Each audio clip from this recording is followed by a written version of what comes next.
Firman-Mu Tuhan, firman-Mu Tuhan, tiada berubah, tiada berubah, sejak semulanya dan selamanya, tiada berubah.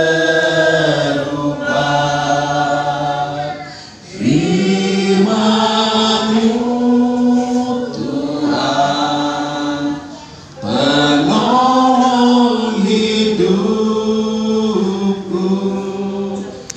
ku siapkan hatiku Tuhan, menyambut firman-Mu.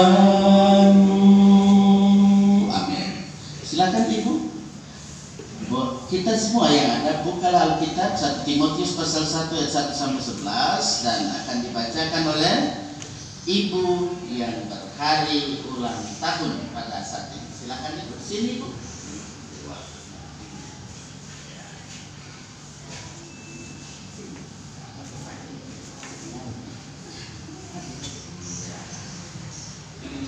Dari Paulus Rasul Kristus Yesus menurut perintah Allah Juru Selamat kita, dan Kristus Yesus dasar pengharapan kita. Kepada Timotius, anakku yang sah di dalam iman, kasih karunia rahmat dan damai sejahtera dari Allah Bapa dan Kristus Yesus Tuhan kita menyertai engkau. Ketika aku hendak meneruskan perjalananku ke wilayah Makedonia, aku telah mendesak engkau supaya engkau tinggal di Efesus dan menasihatkan orang-orang tertentu agar mereka jangan mengajarkan ajaran lain ataupun sibuk dengan dongeng dan silsilah yang tiada putus-putusnya, yang hanya menghasilkan persoalan belaka dan bukan tertib hidup keselamatan yang diberikan Allah dalam iman. Tujuan nasihat itu ialah kasih yang timbul dari hati yang suci, dari hati nurani yang murni, dan dari iman yang tulus ikhlas. Tetapi ada orang yang tidak sampai pada tujuan itu dan yang sesat dalam omongan yang sia-sia. Mereka itu hendak menjadi pengajar hukum Taurat tanpa mengerti perkataan mereka sendiri dan pokok-pokok yang secara mutlak mereka kemukakan. Kita tahu bahwa hukum Taurat itu baik kalau tepat digunakan, yakni dengan keinsafan bahwa hukum Taurat itu bukanlah bagi orang yang benar, melainkan bagi orang yang durhaka dan orang alim, bagi orang fasik dan orang berdosa, bagi orang duniawi dan yang tak beragama, bagi pembunuh bapa dan pembunuh ibu, bagi pembunuh pada umumnya, bagi orang cabul dan pemburi, bagi pencuri, bagi pendusta, bagi orang makan sumpah, dan seterusnya. Segala sesuatu yang bertentangan dengan ajaran sehat yang berdasarkan Injil dari Allah yang mulia dan maha bahagia, seperti yang telah dipercayakan kepadaku. Terima kasih Ibu Raro Pilasayo, ulang tahun 29. Luar biasa bahwa pada saat ini kita ada di sini bersyukur bersama dengan keluarga kekasih kita, keluarga Raro Pilasayo. Dan mulai hari ini juga ya pelaksanaan untuk kegiatan-kegiatan dalam jadwal ya. Kalau jadwal yang ada saat ini kolom 1, halo Pak Ketua Panitia ya, kolom 1 ya hari ini akan melaksanakan pemilihan majelis jemaat BP, BPP dalam kurun 1 periode ke depan. Ya pasti panitia bekerja keras ya. Kita doakan panitia supaya tetap sehat walafiat, stay healthy, stay safe. Bahkan semua warga gereja yang ada supaya ketika jadwal kolom 5 tanggal berapa? Tanggal 24 Pak Penatuan ya, itu ingat ya, tanggal 24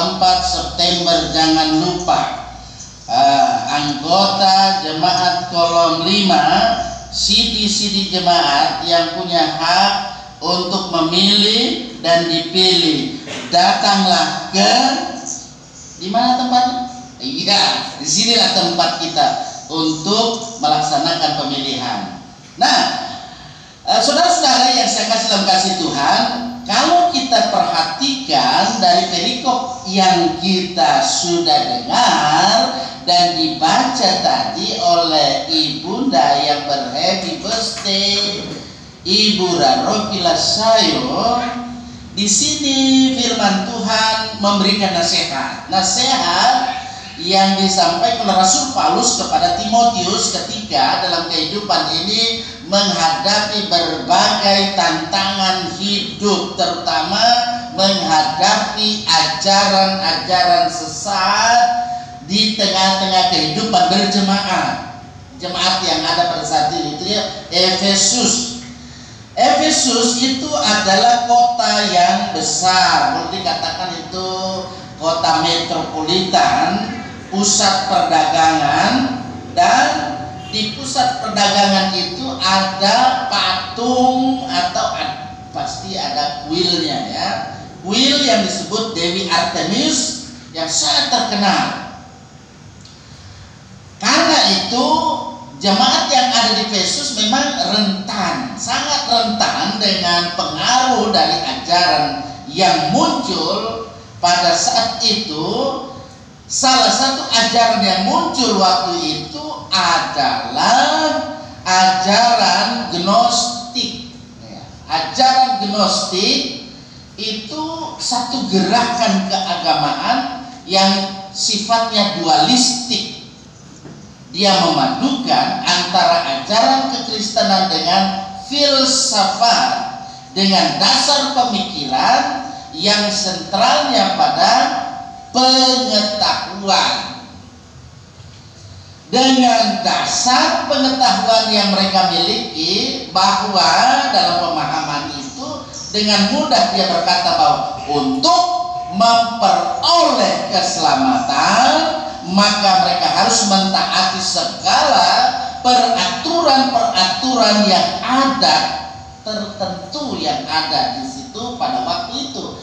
Mereka dikatakan jangan kawin. Nah, itu. Mereka bilang jangan kawin atau tidak boleh kawin.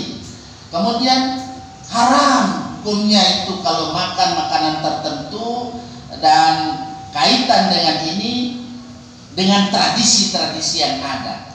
Nah, ajaran ini sangat mempengaruhi kehidupan dalam keimanan jemaat yang ada pada waktu itu. Karena itu dengan tegas di sini Rasul Paulus menyatakan bahwa pertentangan dari ajaran yang ada itu sangat mencolok, dan tentu warga gereja, orang-orang yang percaya pada waktu itu hendaklah membekali kehidupan dengan ajaran yang benar supaya dalam kehidupan ini sungguh-sungguh menjadi orang Kristen yang sejati. Saudara-saudara, kalau kita melihat perikop ini, Rasul Paulus dia memotivasi kepada Timotius dengan jelas. Dia ungkapkan, Timotius anakku yang sah dalam iman. Nah, ini dukungan yang Rasul Paulus menyatakan bahwa sebagai anak yang masih muda, ketika menghadapi ajaran sesat, itu bukanlah satu perkara yang gampang, Bapak Ibu Saudara. Timotius itu diarahkan oleh Paulus supaya dalam kehidupan mereka itu akan senantiasa hidup menuruti ajaran Injil Yesus Kristus. Sehingga dalam kehidupan ini yang khusus dimaksudkan di situ adalah penatua atau penilik jemaat yang nantinya ketika akan dipilih di Efesus. Ini satu harapan Paulus melalui nasihat Timotius bahwa penatua atau penilik jemaat dengan demikian akan mampu mengajarkan kebenaran, yaitu Injil Yesus Kristus, dan jangan sampai mereka terpengaruh dengan ajaran-ajaran yang menyesatkan. Karena Paulus menyadari bahwa ada orang-orang yang tidak lagi hidup sesuai dengan kebenaran Injil Tuhan. Mereka sudah ada yang disesatkan atau tersesat. Mereka sudah mengalami arogansi rohani. Ada yang tentu dalam kehidupan ini menyalahgunakan dalam pemahaman yang benar tentang pengenalan terhadap firman Tuhan. Itu perhatikan di ayat 9 sampai pada ayat 10. Rasul Paulus berharap supaya jemaat yang ada benar-benar hidup dalam kebenaran Injil, mengerti dengan benar bahwa sumber keselamatan adalah Yesus Kristus. Hukum Taurat itu adalah satu cerminan hidup. Bapak Ibu Saudara jemaat Tuhan yang ada saat ini ataupun yang merelai, yang mendengar YouTube saya ini, pada saat ini saya berkata-kata bahwa lewat firman Tuhan ini mengajarkan kepada kita, apalagi dalam lingkup secara sinodal Gereja Protestan Indonesia Donggala GPID, secara serentak melaksanakan pemilihan majelis jemaat BPP untuk 5 tahun ke depan, dalam periode ke depan. Kita belajar dari firman Tuhan. Yang pertama, menjadi pelayan Tuhan dibutuhkan satu komitmen yang benar-benar timbul dari diri kita, sehingga apapun yang menjadi tantangan yang kita alami, kita mampu mengatasi atas pertolongan Tuhan. Itu yang pertama. Yang kedua, bahwa sebagai hamba Tuhan, ketika nanti terpilih ya dan dipilih oleh sidi-sidi jemaat yang ada ya, sesuai dengan petunjuk pelaksanaan yang ada di Juklak, buku Juklak, pasti ketua panitia akan menyampaikan dulu ini ya, setelah itu baru dilaksanakan. Seperti itu. Dengan petunjuk pelaksanaan yang ada, tentu diminta dalam kehidupan ini, pilihlah orang yang senantiasa tentu boleh menjadi contoh, menjadi teladan dalam kehidupan keimanan kita, supaya ketika menyampaikan ajaran itu, ajaran yang senantiasa berdasarkan pada Injil Yesus Kristus, ajaran yang sehat.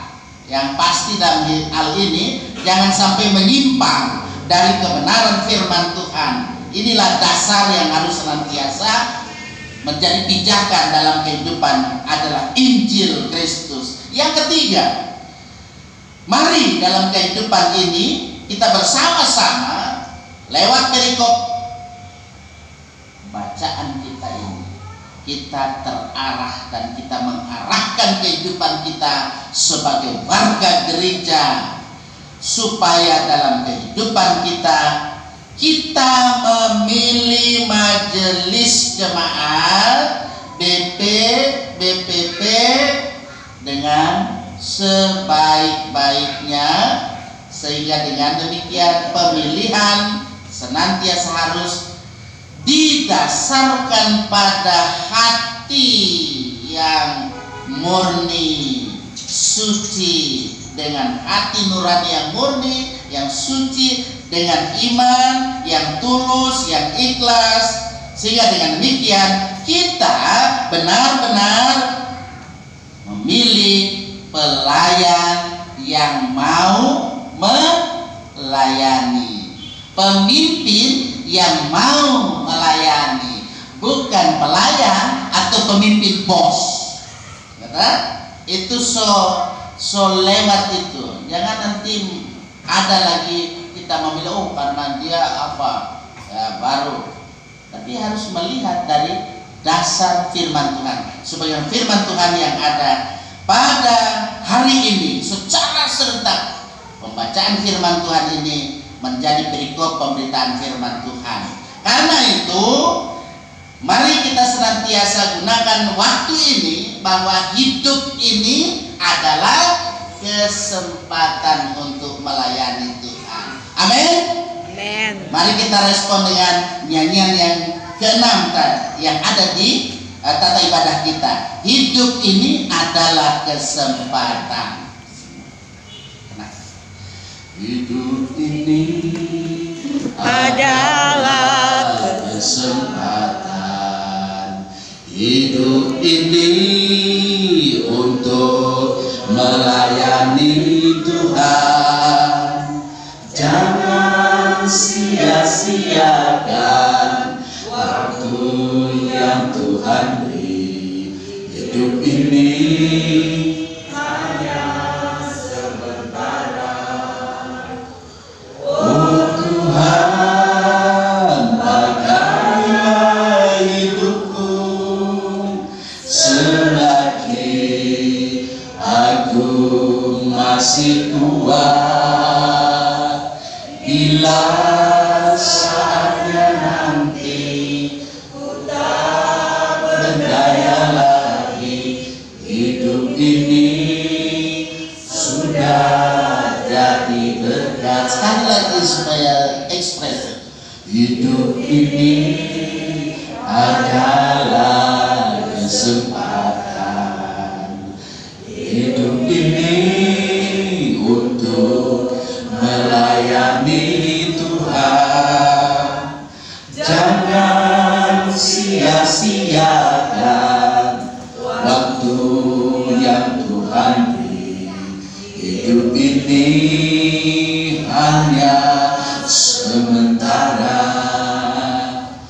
Oh Tuhan, pakailah hidupku selagi aku masih kuat. Bila saatnya nanti ku tak berdaya lagi, hidup ini